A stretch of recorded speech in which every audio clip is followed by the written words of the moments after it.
वैद्युत धारा का ऊष्मीय प्रभाव। आइए देखिए यहाँ पर वैद्युत धारा का ऊष्मीय प्रभाव होता क्या है।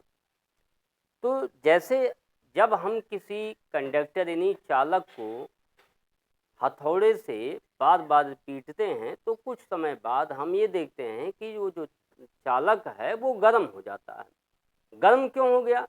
क्योंकि यहाँ पर जो हथौड़े से जब इसको हम बार बार पीट रहे हैं तो हथौड़े में जो काइनेटिक एनर्जी होती है उसमें ये काइनेटिक एनर्जी इस कंडक्टर यानी जो ये धातु का टुकड़ा रखा गया है उसको मिल जाती है, जिसके कारण उसके ताप में वृद्धि हो जाती है। ताप में वृद्धि की माप को ही ऊष्मा कहते हैं।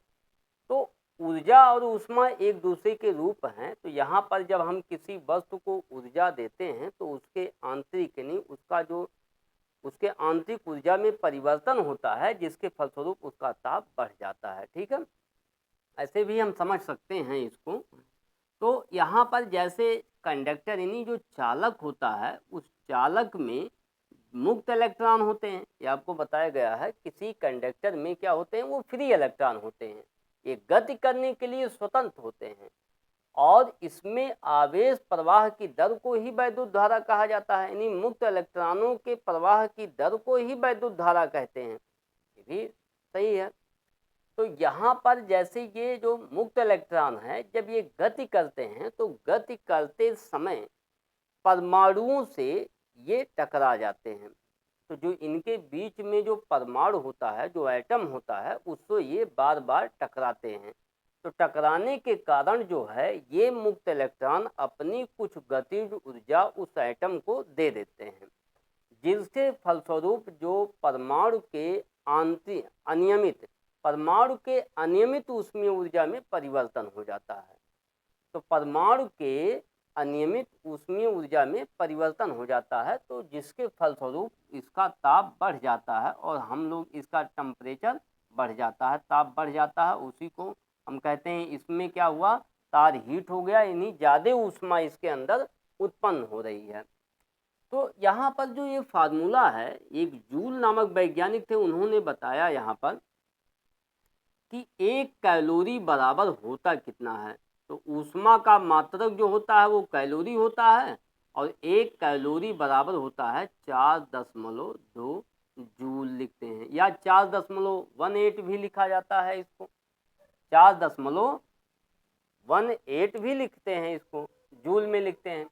अर्थात यहाँ पर जो है, तो यहाँ पर ये जो फार्मूला है ये कैलोरी बराबर 4.2 जूल होता है और 1 जूल में कितनी ऊष्मा होगी, तो 1 जूल में जो है 1/4.2 कैलोरी ऊर्जा होती है। ठीक है, तो यहाँ जैसे कार्य का जो फार्मूला होता है यानी काइनेटिक ऊर्जा, तो यहाँ W बराबर एक फार्मूला होता है, J इंटू क्यू भी होता है। तो J बराबर क्या हो जाएगा, W/Q होता है। तो W का मात्रक जूल होता है और Q का मात्रक कैलोरी होता है। यहाँ पर ऊष्मा का मात्रक होता है कैलोरी में। तो J जो है एक जूल कांस्टेंट है। ये J का मान कितना होता है, यही J का मान जो है यहाँ पर 4.18 भी लिखा जाता है या J का मान 4.2 भी लिखा जाता है। तो दोनों मान यहाँ पर आंकिक मान में जो मान दिया रहेगा उसी के अनुसार हम आंकिक प्रश्न को हल करते हैं। तो 4.18 दिया है, 4.18 रखेंगे और 4.2 दिया है तो 4.2 रखेंगे। फार्मूला W बराबर J इंटू क्यू ये है। तो इससे इसकी यूनिट लिख लेते हैं और यही फार्मूला जो यहाँ पर बताया गया है, 1 कैलोरी बराबर 4.2 जूल होता है। ठीक है, तो यहाँ जैसे एक इसको अगर हम बदलें तो W बराबर होता है V इंटू क्यू होता है, W बराबर V इंटू क्यू। तो यहाँ इसका मात्रक क्या होगा, इसका मात्रक जूल होता है।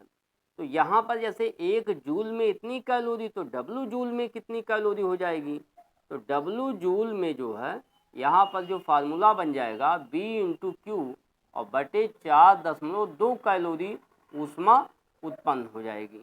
ठीक है, तो इसी मान को हम H भी लिखते हैं। यहाँ पर ऊष्मा जो प्रवाह है इसको हम कैपिटल एच से भी लिख।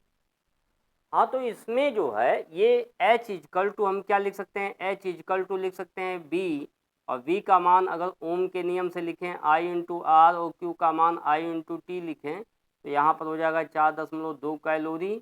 और इसको अगर हम पूरा सॉल्व कर लें यहाँ पर तो हो जाएगा I square R into T बटे 4.2 कैलोरी में इसका मान हो जाएगा। ठीक है, ये हो गया फार्मूला। इस फार्मूले की सहायता से जो है हम इसमें कितनी ऊष्मा उत्पन्न हो रही है उस ऊष्मा का मान आसानी से ज्ञात कर सकते हैं। ठीक है, तो तार में जो उत्पन्न होती है ऊष्मा उसका मान हम इस फार्मूले से ज्ञात कर सकते हैं। तो यहाँ H का मान किन किन बातों पर निर्भर करता है, तो जैसे यहाँ देखिए 3 राशियाँ आई हुई हैं, I स्क्वायर आर टी आया हुआ है, तो इन दोनों अगर इन तीनों में से कोई 2 कांस्टेंट है तो यह उसी पे ही डिपेंड करता है। तो H जो है समानुपाती I स्क्वायर हो सकता है कब, जब R व T कांस्टेंट हो, स्थिर हो।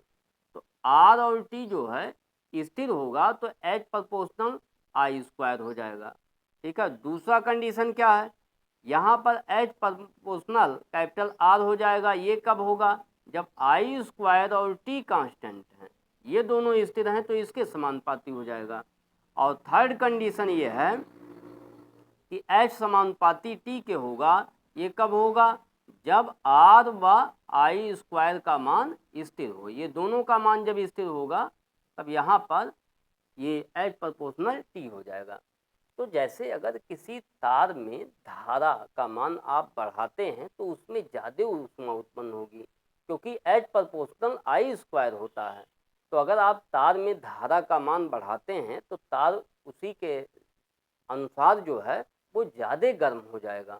तो H समानुपाती R होता है, तो अगर I स्क्वायर T दोनों कांस्टेंट है तो H जो होता है वो R पे डिपेंड करेगा। तो अगर आप तार ज़्यादा रजिस्टेंस वाला ले लेते हैं जिसका प्रतिरोध बहुत अधिक है तो उसमें ज़्यादा ऊष्मा उत्पन्न होगी, जैसे नाइक्रोम का तार। तो नाइक्रोम के तार का जो रजिस्टेंस है वो सबसे ज़्यादा होता है, यही कारण है वो गर्म होकर लाल हो जाता है और काफ़ी ऊष्मा देने लगता है। H समानुपाती T, अगर तार जितने अधिक देर तक उसमें ऊष्मा धारा प्रवाहित की जाए या तो उसमें ऊष्मा का मान उतने अधिक बढ़ता है क्योंकि ये टाइम के समानुपाती होता है। तो समय बढ़ेगा तो ऊष्मा भी बढ़ती है। ठीक है, तो ये हो गया आपका फार्मूला, डेरिवेशन फार्मूला, इसको आप तैयार कर लीजिए। ओके।